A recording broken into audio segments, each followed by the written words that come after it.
Hi everybody. We will now be looking into the last two modules of our course, which is mini projects. Our first mini project is a smart home automation system. Now, why are we doing a mini project? Haven't we already learned everything?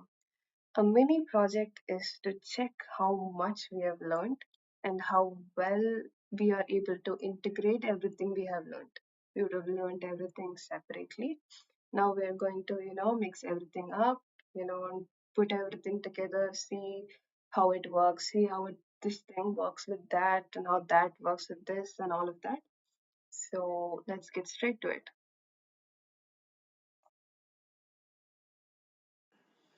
Okay, now as we discussed, we are going to work on our home automation mini project. I trust that by now everybody knows how to, drag and drop components into our workspace, the whole concept of Tinkercad and everything. If not, feel free to go ahead and visit our previous videos to brush up on those topics. Now, let's get into our components. Obviously, our main hero here, Arduino Uno board and the controller, and a PIR sensor to detect human motion, an IR receiver to receive signals from our IR remote here. Ultimately, it is going to be used to control the LED that we have over here. We also have an LM35 temperature sensor to detect the temperature of the surroundings, which will whose data will ultimately be used to control our fan here. We are using a DC motor instead of a fan. It's a simulation. We're not going to be able to get all our parts. And also this buzzer here, a piezoelectric buzzer, which will be triggered if our PIR sensor detects any kind of motion. We also have an LDR sensor, which is light dependent resistor, which will be used to measure light intensity.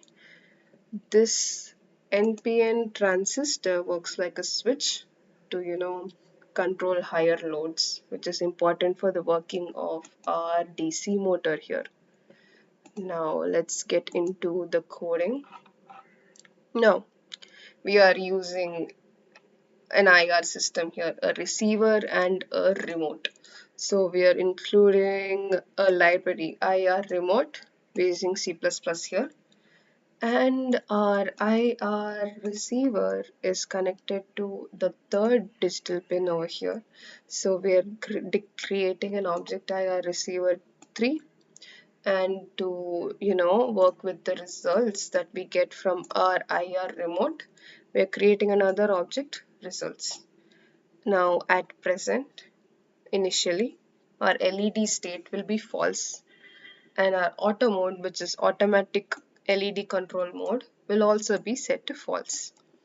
Now I know you guys already know what void setup and void loop is. I don't need to get into the structure of the code. Now serial.begin, we are setting our baud rate at 9600 and IR receiver enabling input. And now 4, let's check what's at 4. At 4 we have our LED. At 7 we have our DC motor. At 8 we have our buzzer. And at 6 input we have our PIR sensor. Initially the LED and the DC motor will be set to low. And as a starting message, IR receiver is ready, use remote to control LED. This will be printed. Now void loop, what will our system do? Now if IR receiver dot decode, if we receive anything from the IR receiver from the remote, if any button in the remote is clicked on, what do? We decode this data and we use its raw data. Now this particular code will be sent from the remote to the receiver if the power button is clicked on. What what did I do? What I did here is, I kept pressing the buttons one by one, and I decoded the raw data, and I saw, I mean, like, there are obviously other ways to do it, but for the sake of accuracy of, which particular button is clicked on, I, you know, clicked every single button and saw that the power button, whenever I press the power button, this particular code is being generated. This is what this IR remote is transmitting to this IR receiver. Now every time we turn on the power button, the LED state is toggled. If it's on, we turn it off. If it's off, we turn it on. And now what do? We need to tell that to the LED. Now digital write 4, LED state. If LED state is true, we're asking it to turn on. If it is false, we're asking it to turn off. Now we print it. Whatever happens, we're logging it in our serial monitor. LED state, LED turned on. Otherwise, if it's false, LED turned off. This is our ternary conditional operator in C++. Now else if the data received from the IR remote is something else, this particular code is when we select 0. Now, why did I do this? That is, to toggle auto mode on or off. What is auto mode? It is automatic mode. Basically, depending on, our LDR's input, we will be changing the brightness of our LED. What does the LDR do? It detects the light intensity, and it, provides the signals. It provides a measure of this light intensity to us digitally. Now just to toggle it to automatic mode, we are, selecting 0. Serial.println auto mode, automatic mode activated. Otherwise manual mode activated. We're turning automatic mode off. Now in Celsius, I guess you would have already seen this. If not, go through our older modules. We're mapping analog read A1. Basically in the first pin, we have connected our temperature sensor, and this entire calculations is necessary to, we are pre-processing our sensor data to get readable humanized input. The raw input from our LM35 sensor is not the temperature. It is, mapped to a particular voltage and things like that, which needs to be, its range is minus 40 degrees Celsius to 125 degrees Celsius. And depending on the information that is, passed on from the sensor, we're mapping it to this particular usable range. And we also print it as a logger. Now, if the temperature is greater than 30 degrees, we're going to turn our fan on. Otherwise, we're going to turn it off. Now, this can obviously be changed. It is just an example. Now, digital read 6. What have we pinned in our digital 6? We have our PIR sensor. If the PIR sensor provides a high signal, which means motion is detected, which is printed, and what is connected in 8, our buzzer is connected in 8. It will be turned on, and then after a delay of 1, it will be turned off for 1 second. Now we're coming to our automatic mode. Int LDR value. Basically, we're reading the value that our LDR is providing.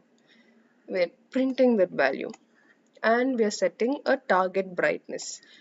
Now, again, we cannot use the LDR value directly as an input to our LED.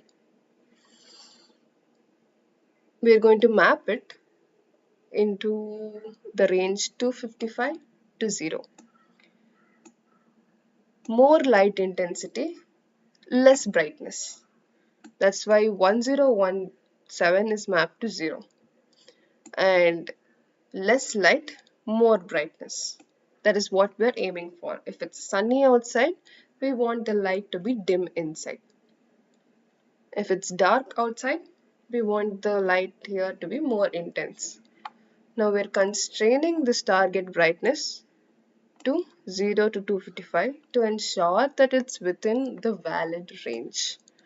Now again, we're analog right 4 to our LED and the target brightness based on the intensity that we are inputting to our LED. It is going to glow like that. A delay of 2 microseconds to reduce latency. Smart home automation systems, especially in case of our motion detected thing, we need it to work super fast. Latency is not to be played around with. Now let me just clear the serial monitor and try to start our simulation. Our simulation has started. It's currently set to 0. Our LED is off and the temperature is 25 degrees Celsius. Let us first start with our temperature. I'm increasing the temperature to 48 degrees Celsius. It says fan on due to high temperature. And if we see over here, our motor is running. That's great. It's, delay of 2 microseconds. It's going to just keep coming, going on and going on. And now let us simulate motion. You can see that the buzzer got turned on. Again, I'm doing simulating motion and the buzzer is on. You can see in the serial monitor motion detected sounding alarm. Now it's gone back to normal because there is no motion. Now let's try to turn our LED on. I'm selecting the power button, the LED is on. I'm, toggling it off, turning on the power button. It got turned off, but since there's a lot of data being logged to our serial monitor, we are not able to view it. And our light intensity, automatic mode, it's not too bright here, so the LED is not getting turned on. So automatic mode is on. 953 is our brightness. I think, see, it's too bright, so the LED is off, and it's too dark, so the LED is on. This is how it works. So we have seen a demo of all our entire integrated smart home automation system. We have intruder detection, we have dynamic lighting, we have remote control lighting, we have temperature based fan control. In actual smart home monitoring systems, you'll probably have air conditioner monitoring. You'll also have you can also turn on or off your TVs, your refrigerators, your washing machines, things like that. Now, since we're doing a simulation and as a beginner, this is enough. So thank you. If you guys have any doubts, please ask in the comments. Let's catch up in our next video.